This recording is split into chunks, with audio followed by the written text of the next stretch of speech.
এই বাংলাদেশ অবিশ্বাস্য। এর আগের সিরিজে নিউজিল্যান্ড, তার আগের সিরিজে পাকিস্তান, তার আগের সিরিজে উইন্ডিজকে হারিয়েছে। এই বাংলাদেশ অবিশ্বাস্য পাকিস্তানকে হোয়াইট ওয়াশ করেছে। বাংলাদেশ দলের এই অবিশ্বাস্য পারফরমেন্স আলোচনা করতে গেলে পেস ডিপার্টমেন্টের যে কন্টিনিউয়াস ফর্মে থাকা, প্রতিপক্ষকে চাপে রাখা এবং ব্যাটারদেরকে অন্তত একটা ব্রিদিং স্পেসে রাখা, যে বাংলাদেশ জিততে পারে, তোমাদের জন্য আমরা যা করার সবকিছু রেডি করে রাখবো, সেটা একটা বড় রোল প্লে করেছে দিনের পর দিন, মাসের পর মাস। এই বাংলাদেশকে আলোচনা করতে গেলে কিছু জায়গায় প্রচন্ড স্যাটিসফাইড হতে হয়, আবার কিছু জায়গায় ধাক্কা খেতে হয়। আজকে আলোচনা করব বাংলাদেশের এই ওয়ানডে সাইডটা, যারা বিশ্বকাপে সরাসরি খেলা নিয়ে একটা অনিশ্চয়তার মধ্যে ছিল। এই অনিশ্চয়তা বেশি দিন আর ক্যারি করবে না, কিন্তু এই দলের সবচেয়ে বড় সমস্যার যে জায়গাটা, সেটা যেন বাংলাদেশের নেতৃত্বের জায়গায় যিনি, তার কিছু ক্ষেত্রে হীনমন্যতা, কিছু ক্ষেত্রে তিনি মনে করছেন যে তিনি বা তার থেকেও বেটার কেউ এসে তার জায়গাটা দখল করে নেবে, কনফিউশন, অন্যকে নিয়ে বেশি চিন্তা করা, যেন বাংলাদেশ দলকে এবং বাংলাদেশ দলের ওয়ানডে ক্যাপ্টেন মেহেদী হাসান মিরাজকে সবচেয়ে বেশি ভোগাচ্ছে। আজকের ম্যাচ নিয়ে আলোচনা করব, এবং এই আলোচনা করার আগে, মেহেদী হাসান মিরাজের এই প্রসঙ্গ বলার আগে একটা বিষয় বলতেই হচ্ছে।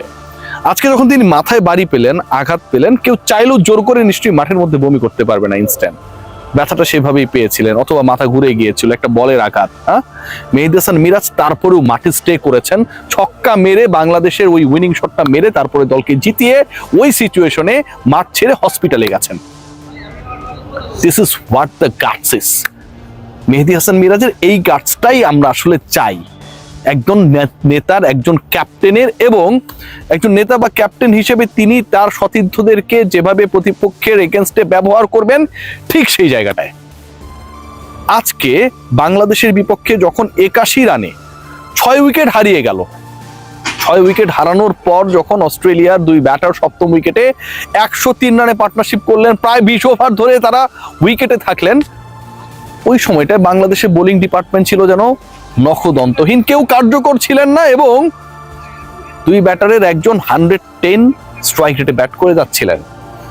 যখন কেউ কার্যকর ছিল না, ঠিক তখন আপনি আপনার 6th bowling option Mosaddek Hossain Saikat, যিনি আগের ম্যাচে 2 উইকেট নিয়েছিলেন, 10 ওভার বল করেছিলেন, 37 রান দিয়েছিলেন, এবং ইম্পর্টেন্ট টাইমে ব্রেক থ্রু দিয়ে বাংলাদেশের ম্যাচ জয়ের ক্ষেত্রে একটা বড় রোল প্লে করেছিলেন, সেই মোসাদ্দেক সৈকত দলে থাকার পরও, ফিল্ডিং এ থাকার পরও, স্কোয়াডে থাকার পরও, শেষ পর্যন্ত 100 রানে পার্টনারশিপ হয়ে যাওয়ার পরেও বল হাতে পেলেন না, যতক্ষণ না পর্যন্ত বাংলাদেশের বোলিং ইনিংস টাচ করেছে 39 ওভারে। মেহেদী হাসান মিরাজের ক্যাপ্টেন্সি, মেহেদী হাসান মিরাজকে নিয়ে সমালোচনার কমন ফ্যাক্টর যেটা, যেই সমালোচনা সাংবাদিকরা করে, সমর্থকরা করে, সংগঠকরা করে, সবাই করতে পারে, সেটা হচ্ছে তিনি নিজেকে খুব বেশি ইনসিকিউর মনে করেন এই দলে। ওয়ানডে টিমে মেহেদী হাসান মিরাজ বছরের পর বছর খেলছেন, ক্যাপ্টেন হবার পর মেহেদী হাসান মিরাজের এমন কি হয়ে গেছে, এমন কি সমস্যা হচ্ছে যে কারণে তার এই ইনসিকিউরিটি ফিল করতে হবে? মোসাদ্দেক সৈকত দলে আছে দেখে আমি বাদ পড়ে যেতে পারি, ও ভালো করলে, আমি খারাপ করলে সমালোচনা হতে পারে। একটা ম্যাচ, একটা ক্রিকেট খেলা প্রত্যেক ওভারে চেঞ্জ হয়। মেহেদী হাসান মিরাজ আজকে যখন মাঠ ছেড়েছেন, ছক্কা মেরে দলকে জিতিয়ে বমি করার পরেও মাঠে থেকেছেন, দলের স্বার্থে নিজের জীবনের দিকে না তাকিয়ে, হসপিটালাইজ না হয়ে আরো প্রায় 10 মিনিট খেলাটা চালিয়ে গেছেন।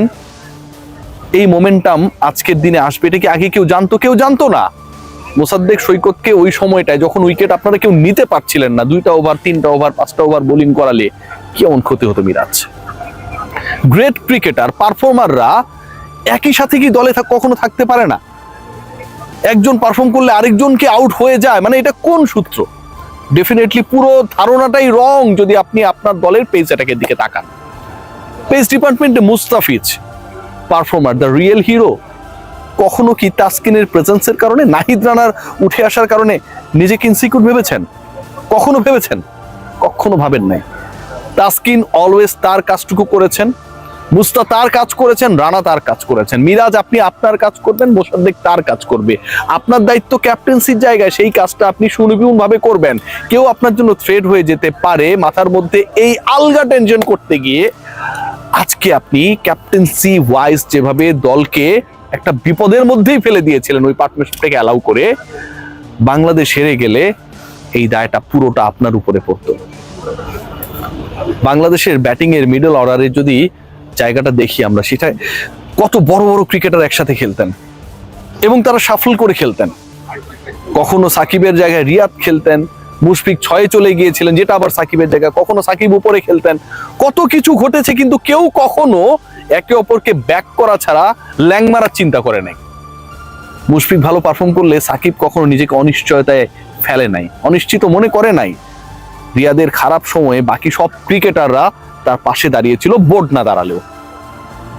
মেহেদী হাসান মিরাজের জন্য আমার সত্যি আফসোস হয় যে আপনি যেই ক্রিকেটটা খেলবেন, আপনার যে স্কিল রয়েছে, আপনি আপনার মেধা, আপনার দক্ষতা, আপনার স্কিল নিয়ে টেনশন না করে অমুক ক্রিকেটার কি করতে পারে তারে নিয়ে টেনশন করেন। এই যে অমুক ক্রিকেটার তমুক জায়গায় পারফর্ম করলে আপনার ঝামেলা হয়ে যাবে, এই টেনশনটা মিরাজ আপনার ব্যক্তিগত পারফরমেন্স এবং as the captain, as the leader of the team, captain wise পারফরমেন্সকে দারুণভাবে, বাজেভাবে প্রশ্নবিদ্ধ করছে। বুঝতে পারছেন কি? আপনি সেই ক্যারেক্টার, যেই ক্যারেক্টারটা আজকে আপনি শো করেছেন ওয়াইল বাংলাদেশ ব্যাটিং। আপনি মাঠে ছিলেন, আপনি ছক্কা মেরে ম্যাচ জিতিয়েছেন, আপনি মাথায় বল লাগার পরও মাঠ ছাড়েন নাই। This should be your character. আপনি যখন নেতা, যেই ক্রিকেটার আপনার প্রতিপক্ষের এগেনস্টে সফল হবে আপনি তাকে কাজে লাগাবেন। সে উইকেট পেলে, আপনি উইকেট না পেলে আপনার অবস্থানটা খারাপ হয়ে গেল, এই ফেসবুকীয় চিন্তা থেকে মেহেদী হাসান মিরাজ আপনার বের হওয়ার সময় এসেছে। Good luck to you and your team.